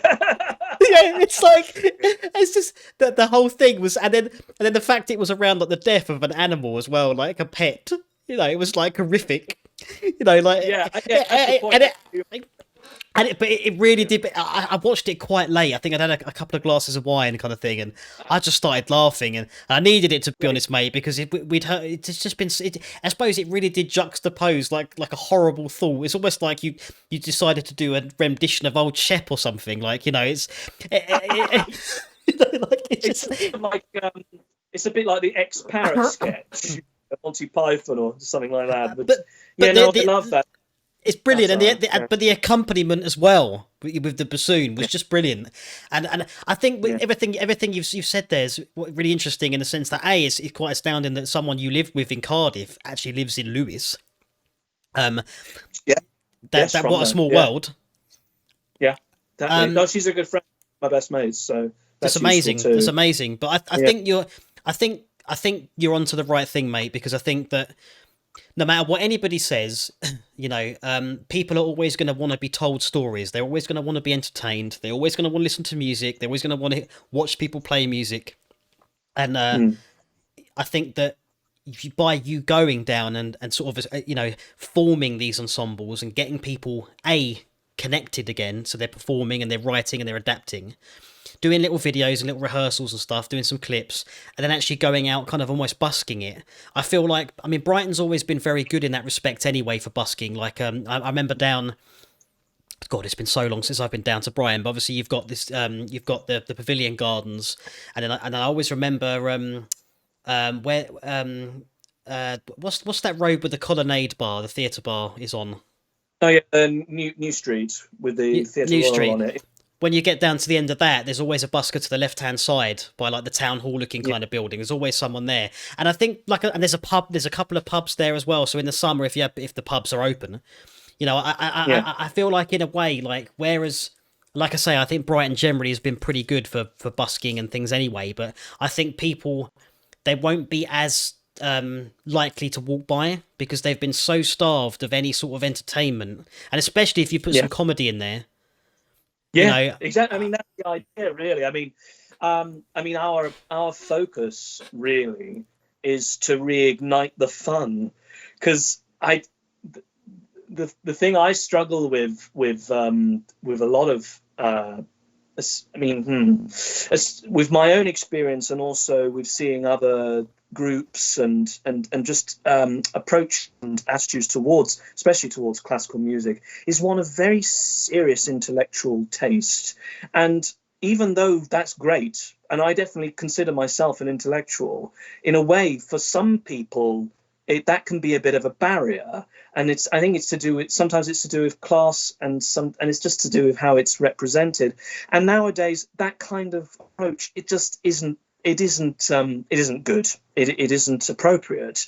And I have every belief, in the fibre of my being, that it doesn't matter what music type, what genre it is, whatever, if it has something in there which can attract an audience, even just one person, if I can put something into the mix even if it's something serious, like a serious moment where someone goes, fuck me, I know what he's on about, then great, I've sold it to them, Yeah. And I just, because I don't understand people who say, oh, I don't like that type of music. What, you don't like the whole genre, really? I mean, that's just limiting.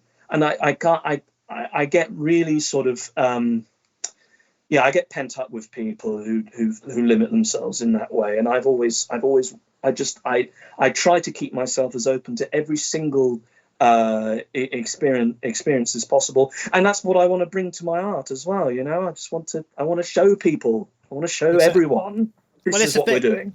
Well, it's the thing, and again, it's kind of like, going back to the beginning with both our starts in the heavy metal and quite extreme branches of heavy metal we were into, But I feel like it's still, I listen to everything, mate. I mean, there's some genres that I prefer less, say, but I think every genre to a point has got its place, and sometimes if I'm watching a film, and they're using less score but more like an actual, like, a soundtrack in the sort of pop sense of the word, sometimes I'm like, oh god, not this song, but it does work for the scene that they're trying to portray in. But I definitely think exactly. that, I would, like, if I was walking through somewhere and you were there doing that song, I would laugh. It would make me laugh, like, and I just think it's like one of the things we've been doing here, my end, is I've been doing like weekly Skype calls just to try and keep everybody engaged and trying to keep everybody talking. And it sounds like you're trying to kind of do a similar thing, in terms of actually just, what can we do, and could we do this, could we do that? And now, like you said about the lockdown, it's like, obviously it's been highly negative, and I don't want to. I think during the first lockdown, I never praised it, but I definitely was seeing some benefits in terms of some time out and some reflection. But I would say that when we got to lockdown 2, I was like, no, this is bad. And I started seeing some severe problems for myself, and a lot of other people as well in our industries. But you do still have to try and maintain, Skype and things is never a replacement for real interaction at all, as we've just said. No. Like, I kind of feel like until we've actually met, had a hug, and I've actually met your future wife, it's kind of not happened, Matt. Sorry, mate. God, do you know what I mean, though? But it kind of is like that. And my friend said that to me the other day. Like, we were talking on there. There was 4 of us in a group, and he quite bluntly said, "You lot might as well not exist. Like, I'm just looking at this 2D." These 2D images of people I know, but it's not the same. I don't think you can replace human contact, and especially for us, and it's like we said yesterday, without being too deep, it's like, I think it's very important that you and your friend are doing this, because for creative people and for performers, and people who get out there and perform and they become these characters, like, that is their lifeline.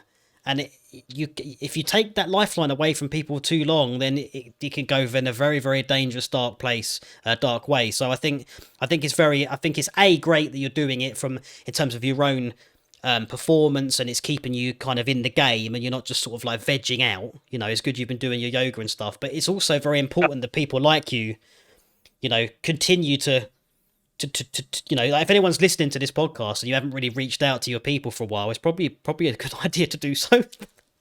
Yeah, no, I agree. No, I mean, I'm always talking to, close friends in the industry and whatever else. But I mean, I like to keep optimistic. I mean, all these things are.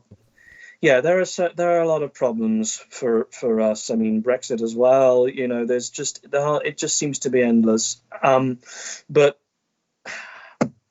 everything ends in the end, as it were.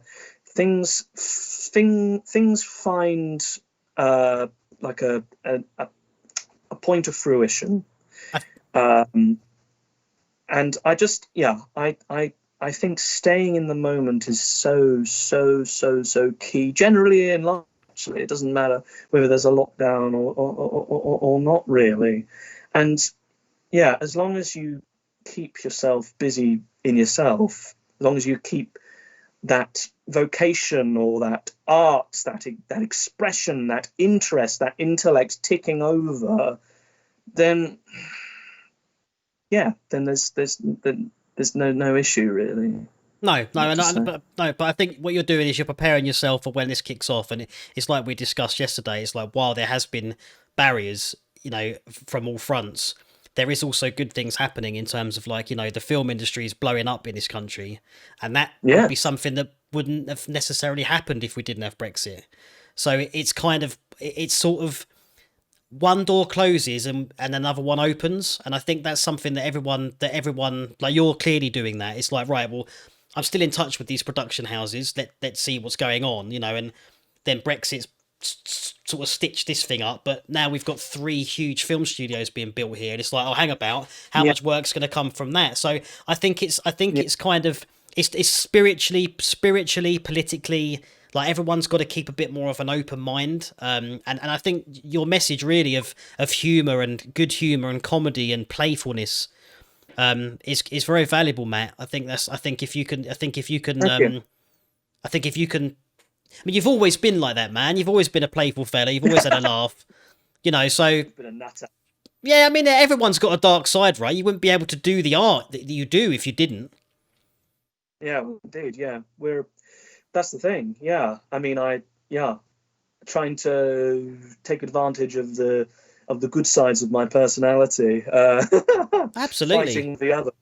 But no, that's what art and everything. It's such a positive thing. I mean, that's why our governments don't trust it. That's why we're not thought much of. That's why we're not given the support and the money that we deserve to actually go ahead with what we want to do, because we're not trusted. It's an old thing. I mean, hence why most people think that actors are no better than prostitutes, and that's always in the back of people's minds. And I just, it's a class thing, of course. Guys up there doing the people below down, and then some of the lowers not knowing anything else about it. I don't know. It's so strange, isn't it? It's so strange. It really is strange to try and pigeonhole it all, in a sense. But to me, art is always it's always gonna be there, mate. You just can't get rid of it. And if you look back historically, I mean, Vivaldi, I believe he died a pauper. William Friese Green, who was the main pioneer of British film cameras, died penniless in near Portslade. His green right next to Boundary Road. Yep. This is the thing. So I think it's just you've got to. But then on the flip side, I speak to people who are highly successful, CEOs and who are sort of, they've got big stacks, but they're not particularly happy. They're not. It's like when you come to retirement, it's like you're going to need those people to entertain you. And if you, I think it's difficult, man. I think you can be very successful in this field. I mean, you look at like Hollywood actors; they're almost like gods, the way the media treats them and the sort of celebrity culture around them. And that's why I liked with Matthew McConaughey's book is brilliant, because he just said, "I wanted Hollywood, I don't need it." And I think that's a very interesting way of looking at it. So really what we're all doing is just trying to exercise our art, but I do think, dude, once these lockdowns are out, there's going to be a huge, people are starving, mate. They've watched everything on Netflix. They've watched everything on Amazon Prime. They're going to be starving, mate, for loads of playwrights are going to, do you know what I mean? How much stuff's going to have started I think it's, exactly. People, it's going to be a renaissance. Yeah, exactly. If people are going to need things, so I think that's a good place to it's a good place to leave it. Really, I think, man, on a positive note there.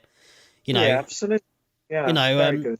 So Matt, where's the I've put your Instagram on. It's actually on the video now, to the right hand side of your face, because I Yeah, figured that might be a good place for people to quickly sort of see some of your work. I gather you have a yeah. Facebook page as well, which you've mentioned. Yes.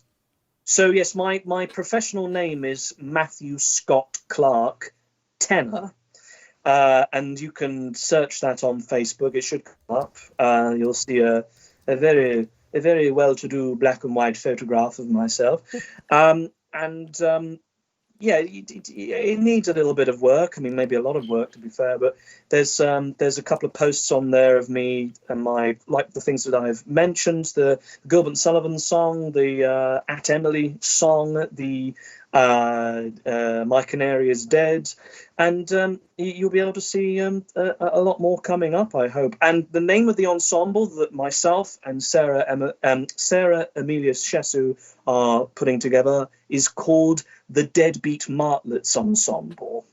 Love it. So remember that.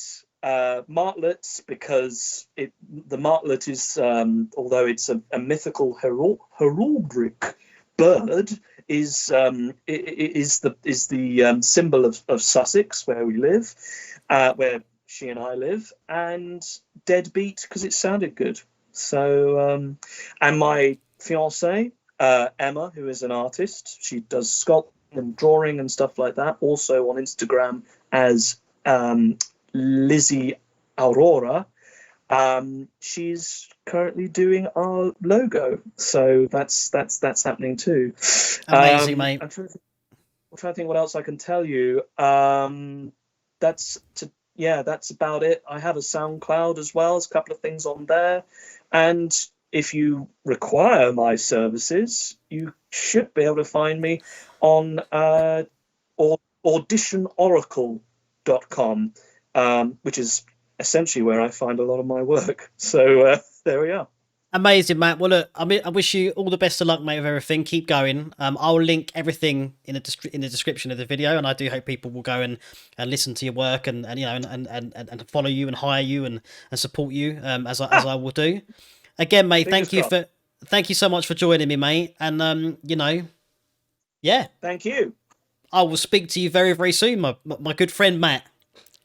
Yes, thank you so much. No, it's been a lot of fun. Yes, and goodbye, everyone else. Take care, mate. I will speak to you real soon, dude.